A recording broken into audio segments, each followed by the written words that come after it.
Biasanya Nabi Shallallahu Alaihi Wasallam i'tikaf 10 hari saja di bulan suci Ramadan. Tapi ada yang aneh tahun itu.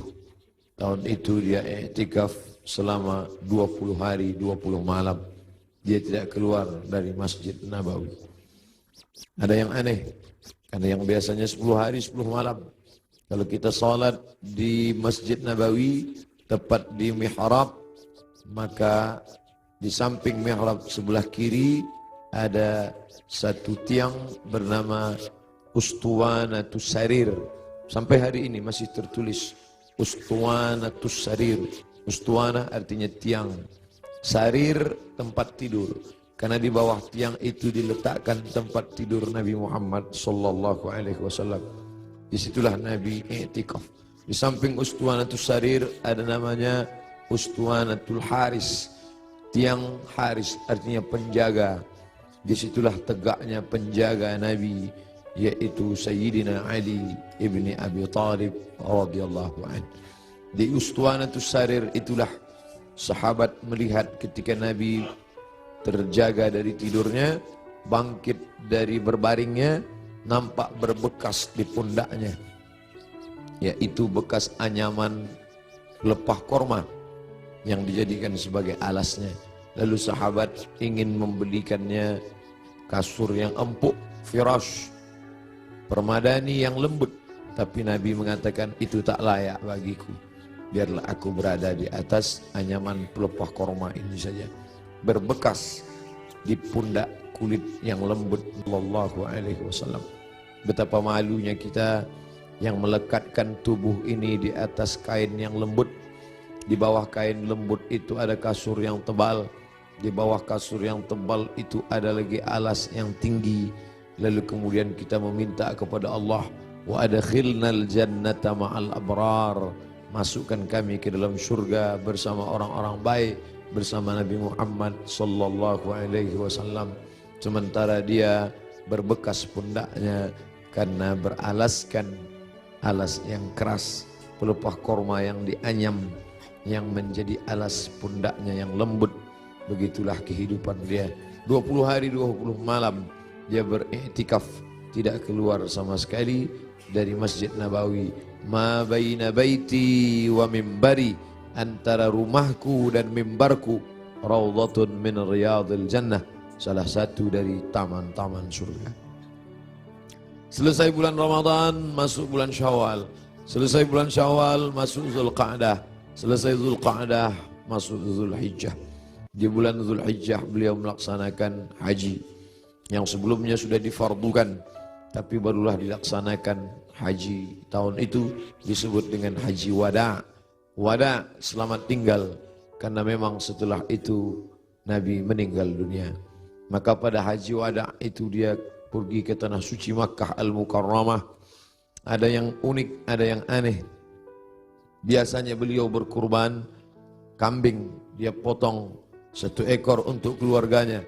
Hadza li Muhammad, wa untuk keluarga Muhammad. Kemudian dia potong lagi, hadza li ummati Muhammad, ini aku potong untuk umat Muhammad sallallahu alaihi wasallam. Tapi pada saat tahun itu di Mina, beliau tidak menyembelih 2 ekor, tapi beliau menyembelih dengan tangannya sendiri 63 ekor unta. Tepat pada angka 63 dia berhenti dan dilanjutkan oleh Sayyidina Ali sebanyak 37 ekor. Maka lengkaplah 100 ekor. Tidak ada satupun sahabat yang terpikir ada signal, ada tanda sesuatu tentang mengapa berhenti di angka 63. Setelah meninggal dunia 2 bulan sesudah itu. Karena saat itu bulan Zulhijjah, Muharram, Safar, Rabiul Awal. 2 bulan lebih setelah itu barulah semuanya faham mengapa berhenti pada angka 63. Ternyata Nabi tidak ingin satupun tahun hidupnya itu kosong daripada berkurban. Tahun pertama dia potong, tahun kedua sampai 63. Lalu kemudian setelah itu barulah dilanjutkan pemotongan onta itu oleh Sayyidina Ali karramallahu wajhah radhiyallahu anhu. Apa makna di balik itu? bahwa Nabi tidak ingin ada 1 tahun pun kosong dari kurban. Nabi ingin ada penyembelihan kurban di setiap umur, di setiap usia, di setiap waktu yang dilewati ada penyembelihan kurban. Lagi-lagi ada yang aneh, tidak seperti sebelumnya. Sebelumnya hanya 2 ekor kambing, tapi saat itu dia potong langsung 63, dilengkapkan 37 menjadi 100 ekor. Lalu kemudian sallallahu alaihi wasallam kembali ke kota Al-Madinah Al-Munawwarah. Masuk bulan Muharram, masuk bulan Safar, masuk bulan Rabiul Awal. Lalu kemudian beberapa hari menjelang meninggal, Nabi berziarah ke makam Baqi yang ada di samping Masjid Nabawi sebelah kiri menghadap ke arah kiblat. Pulang dari Baqi, beliau merasakan sakit kepala yang amat sangat keras. Itu dia adukan kepada Sayyidatuna Aisyah Ummul Mukminin radhiyallahu anha. Beliau juga mengadukan bagaimana masih terasa sakit sisa-sisa tertelan racun yang diberikan seorang perempuan Yahudi dulu beberapa tahun yang lalu, 3 tahun yang lalu, tepatnya di tahun ke-7 ketika orang Khaybar mengundang dia di perkampungan Yahudi Khaybar. Di Madinah ada Yahudi Bani Nadir, ada Yahudi Bani Quraidah, ada Yahudi Bani Qainuqa, ada Yahudi Khaybar. Lalu mereka mengundang Nabi ke Khaybar. Mereka tanya, makanan apa yang paling disukai Nabi? Nabi menjawab, makanan yang paling disukai Nabi adalah kaki kambing bagian depan. Lalu mereka sajikan kaki kambing bagian depan itu, karena itu makanan kesukaan Nabi. Rupanya di bagian depan kaki kambing itulah mereka tanamkan racun yang paling sangat banyak, paling berbahaya. Sahabat Nabi yang mengunyah daging kambing itu langsung meninggal di tempat. Nabi SAW sepakat semua ahli sirah bahwa Nabi memasukkan daging kambing itu ke mulutnya, tapi mereka ikhtilaf tentang menelan. Maka segera Jibril alaihissalam memberitahu bahwa ada racun. Nabi memuntahkannya keluar, tapi ada beberapa tetes air liur masuk ke dalam. Kenapa itu terjadi? Bukankah Allah menjaganya? Bukankah malaikat mendapatkan wahyu, mendapatkan ilham, mendapatkan pesan untuk menjaga Nabi? Kenapa bisa terjadi? Hikmah di balik itu menurut ahli sirah, Allah ingin menyempurnakan nikmat kepada Nabi Muhammad sallallahu alaihi wasallam, bukan hanya sebagai nikmat penutup para nabi dan rasul, tapi juga nikmat sebagai mati sebagai seorang syahid. Dia sudah cukup penutup nabi dan rasul, tapi Allah lengkap, tak ingin hanya sebagai penutup nabi rasul, dia juga meninggal sebagai seorang syahid karena meninggal akibat racun yang tertelan di Khaybar. Aku masih merasakan sisa-sisa racun itu, wahai Aisyah. Lalu kemudian Nabi SAW sempat mengalami kehilangan kesadaran. Lalu sahabat mengambilkan air yang disimpan di dalam kirbah kulit kambing yang dijahit, sampai tidak keluar air dari kulit kambing itu karena ketat jahitannya. Lalu kemudian disiramkan ke wajah Nabi Muhammad sallallahu alaihi wasallam. Ketika air itu disiramkan ke wajah Nabi, Nabi pun tersadar. Dan saat Nabi tersadar, apa yang dia inginkan? Biasanya orang kalau sudah pingsan, dia inginkan makanan, dia inginkan kenikmatan, dia inginkan sesuatu. Tapi Nabi SAW menginginkan solat berjamaah, dibawa ke Masjid Nabawi. Tapi saat itu keadaannya lemah, kakinya terseret, dia dipapah oleh sahabat Nabi, oleh Sayyidina Ali radhiyallahu an bersama Fadl ibnu Abbas. Satu di sebelah kiri, satu di sebelah kanan. Mereka memegang tangan Nabi, kedua tangan Nabi di pundak Ali dan Fadl.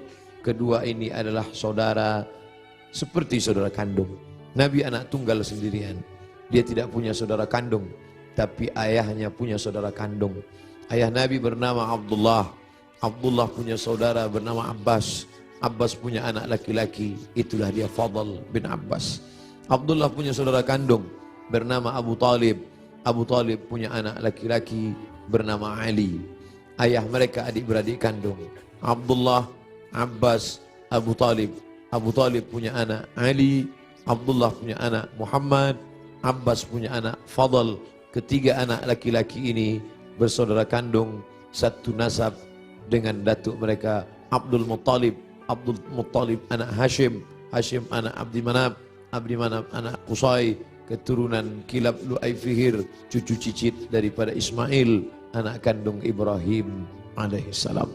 Maka pada saat itu saudara yang seperti kandung ini memapah Nabi, membawa ke Masjid Nabawi. Nabi tetap tidak meninggalkan solat berjamaah. Sampai pada akhirnya beliau tidak lagi sanggup mampu untuk membimbing solat berjamaah. Maka beliau minta Sayyidina Abu Bakr As-Siddiq radhiyallahu an untuk membimbing solat berjamaah. Itulah muncul ijtihad sahabat. Mengapa yang menjadi khalifah setelah Nabi itu Abu Bakar? Kenapa bukan Umar? Karena ada signal seperti semacam pemberitahuan secara rahasia bahwa setelah Nabi meninggal kepemimpinan akan jatuh pada Abu Bakar Siddiq. Karena imamah ada dua, imamatun sughra, imam kecil, imam salat, imamatun kubra, imam besar, pemimpin negeri. Kalau sudah imam kecil, pemimpin salat, menunjukkan tanda itu juga menjadi imam besar, imam pemimpin negeri.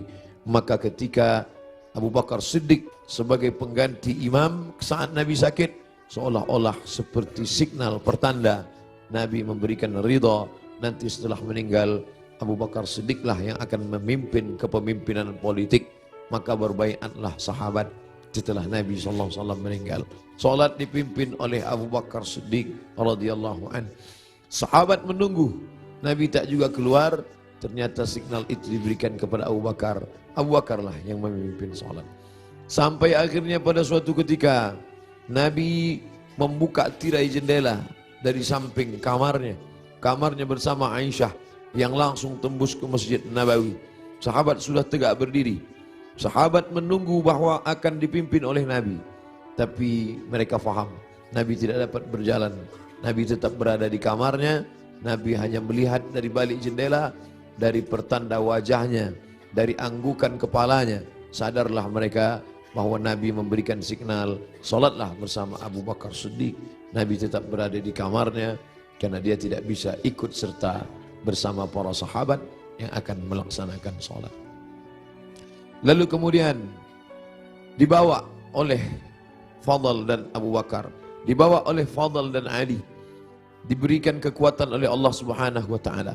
Nabi naik ke atas mimbar tepat pada hari Rabu. Hari Rabu terakhir. Kamis, Jumat, Sabtu, Ahad, Senin. 5 hari menjelang meninggal. Nabi naik ke atas mimbar. Sampai di atas mimbar apa kata Nabi sallallahu alaihi wasallam? Man kuntu jalattu lahu dhahran. Siapa yang pundaknya pernah aku cambuk. Saat aku mencambuk onta, lalu ujung cambuk itu terkena pundaknya karena dia berada di balik onta, di balik kuda, di balik keledai, di balik bukit. Terkena ujung cambuk itu. Lalu dia merasa sakit hati. Tapi dia tidak mau menuntut karena dia segan. Karena aku seorang Nabi. Man kuntu jalattu lahu dhahran. Siapa yang pundaknya pernah aku cambuk, hadza dhahri, ini pundakku. Ini pundak Muhammad. Falyastaqid minhu, silakan balas. Sahabat semua terdiam. Sahabat tahu masa-masa perpisahan itu pasti akan datang. Nabi minta maaf. Siapa yang kulitnya pernah aku sakiti, ini pundakku. Silakan balas. Semua sahabat terdiam. Man kuntu syatamtu lahu irdan. Siapa yang pernah cakapku kasar, menyinggung perasaannya. Man kuntu syatamtu lahu irdan. Siapa yang pernah aku caci maki, andai datang keluar kata-kata kasar dari lidahku, lalu kemudian hatinya tersinggung, hadza irdi, ini harga diri Muhammad. Falyastaqid minhu, silakan balas. Semua sahabat terdiam. Tak ada sahabat yang ingin membalas. Mereka mengikhlaskan semua. Andai pernah tercambuk pundak mereka, ya Rasulullah, jangankan pundak, nyawa kami berikan untuk kau. Saat gigimu patah, saat pelipismu berdarah, sahabat menghunuskan pedang di tengah pasukan berkobar pada perang Uhud. Mereka masuk, dijamin pasti 99,9% akan mati. Mereka memberikan nyawanya untuk Nabi Muhammad sallallahu alaihi wasallam. Abu Bakar Siddiq, hartanya, emasnya, sampai berbungkal dia berikan untuk biaya hijrah. Jangankan nyawa, jangankan harta, semua kami berikan untukmu ya Muhammad. Semua sahabat terdiam. Lalu kemudian Nabi bertanya, siapa yang pernah aku pinjam uangnya dan belum dibayar? Kemudian